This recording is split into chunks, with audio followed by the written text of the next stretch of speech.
I've cut the length of this embroidery thread of a random colour long enough to amply go all the way around the edge.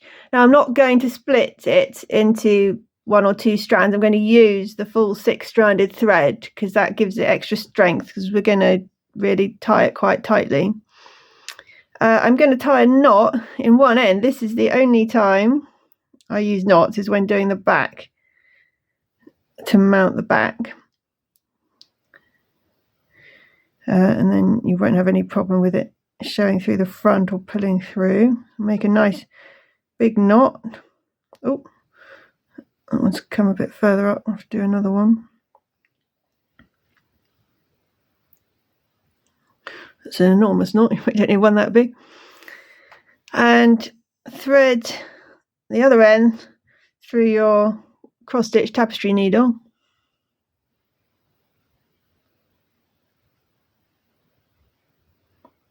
Which is a bit tricky with so many strands. I've done it. I'll thread my needle in about here, and I'm just going to do a running stitch all the way around to use to draw in the fabric that we've got at the edge. So literally just in and out at rough distances all the way around. This is going to be covered by your fabric, so it won't be seen by anyone looking at the front or the back. So just neatly enough to tie it. So just carrying on like that all the way around, and I'll meet you back when I've got round in the loop. I've done the running stitch all the way round, come back to almost where I started. So I'm now just going to pull it. We're just going to pull in all the fabric like this, and just concertinas together, and makes it nice and tight to form the back. So I'll push this needle out here again.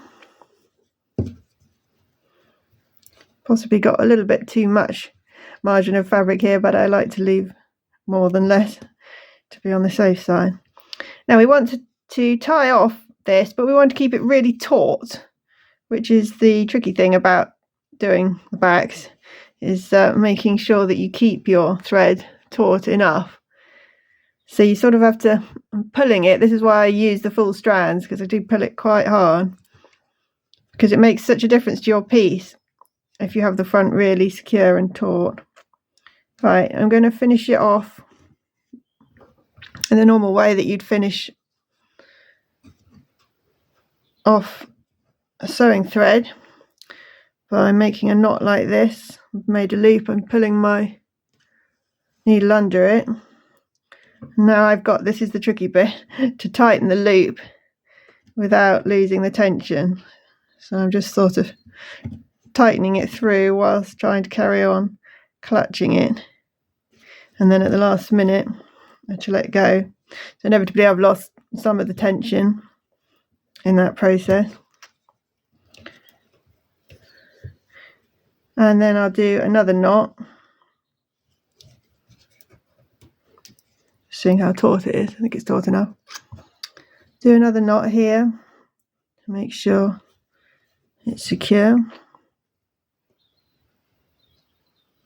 And the third one, because I'm extra careful.